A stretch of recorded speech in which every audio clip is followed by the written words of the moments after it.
problemi su počeli negdje od 2006. Već od tada kreće da ne uplaćuju se redovno doprinosi i nemamo mogućnost da se liječimo. Znači nemamo zdravstvene zaštite, nemamo mogućnost da idemo redovno u penziju.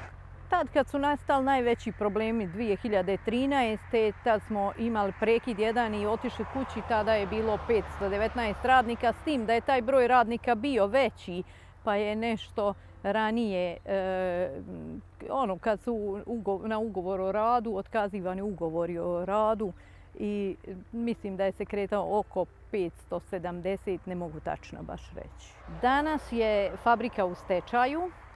Fabrika je u stečaju od 17. decembra 2019. godine. Danas imamo samo 13 portira i imamo čuvare imovine. 6 godina otprilike radnicima nisu uplaćeni doprinosi i nisu isplaćivane plate, nije isplaćeno 40 plata.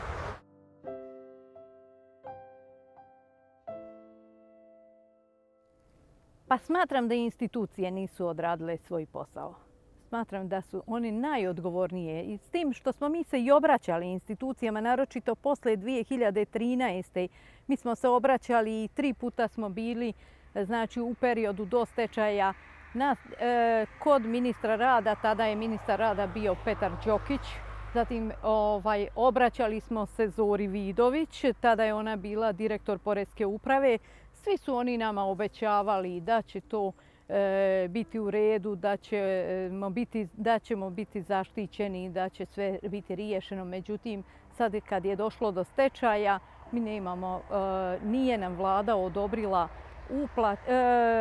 socijalni program. Tako da mi uopšte nemamo mogućnost da nam se tih 6 godina radnog staža uplati. U 2 grupe je po jedan put 11 radnika, drugi put to je bilo, mislim, 8 radnika da je uplatilo doprinose. Sada, kad su ponovo zatražili da nam se uplate doprinosi za 9 radnika, uplaćeno je za 5 radnika i to oni koji su imali niži iznos za uplatu.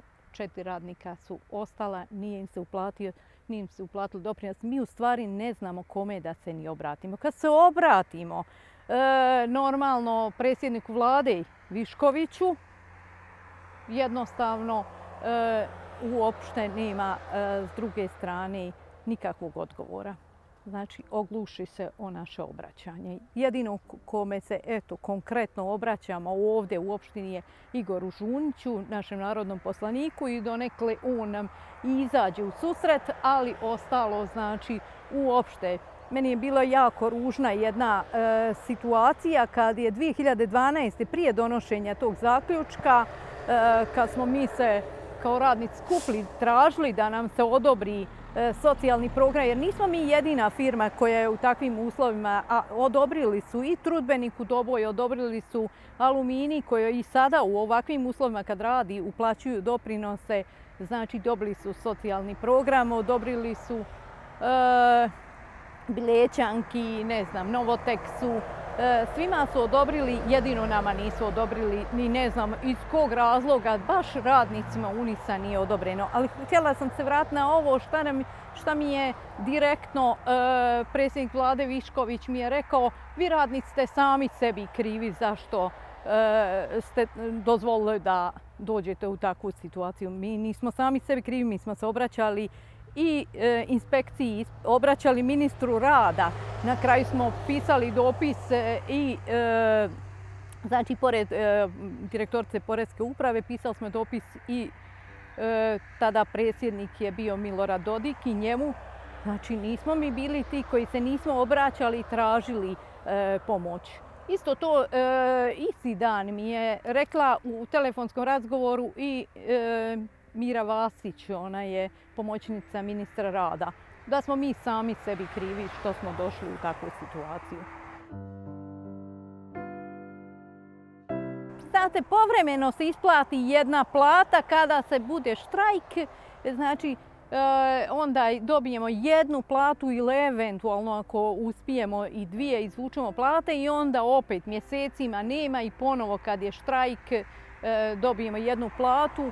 A za to vrijeme roba je izlazila normalno, znači prodavala se na europskom tržištu i kad je bilo proizvodnje radnici su znači radili, kažem jedan period nisu imali repromaterijale, ali nisu slali nikoga kući, nisu nas, nego su nas ostavljali pod takvim uslovima. Pa bilo je teško. Bilo je porodica gdje su oba člana porodice radila u ovoj fabrici. Tako da je bilo oni koji su se nalazili u jako teškoj situaciji i tako radili neke povremene posliće od kojih su preživljavali. I jedna je sreća što je ovo manja sredina, što većina radnika potiče ili živi na selu, pa je imala za hranu i na taj način preživljavala.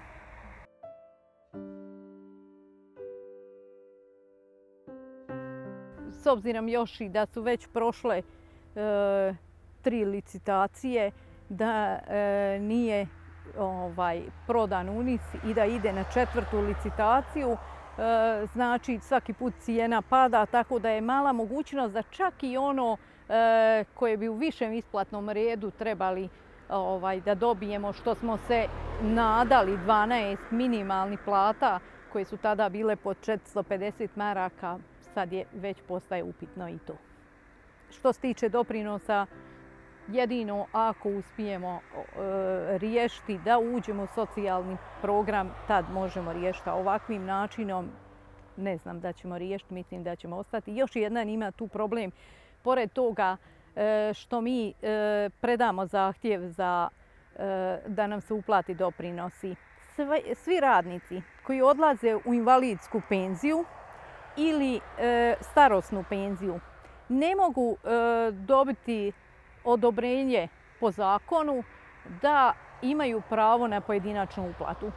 Tako da njima automatski je neriješena ova uplata od 6 godina radnog staža. Znači oni nemaju načina da to nikako riješi. Većina radnika je ili kući ili se negdje zaposlila, pošto sad ima. Mnogi su i ostali kući, da li rade povremeno tako neke poslove. Mlađi normalno se zaposlile, neko otišao vani, neko je tu kod ovih domaćih poslodavaca. A jedan broj radnika je tu pred penziju, znači čeka sad penziju. A vidjet ćemo kako će ostvariti. Pa ja mislim da je UNIS ostvarivao veliki prihod i ostalim, da li prodavnicama, ne znam. Grad je sigurno živio na osnovu UNIS-a i da su bile redovne i kada su imali plate. To se sigurno osjetilo u gradu kada je kupovna moć veća. Nažalost, takve situacije su sve bile rijeđe i rijeđe, evo sad nikakve.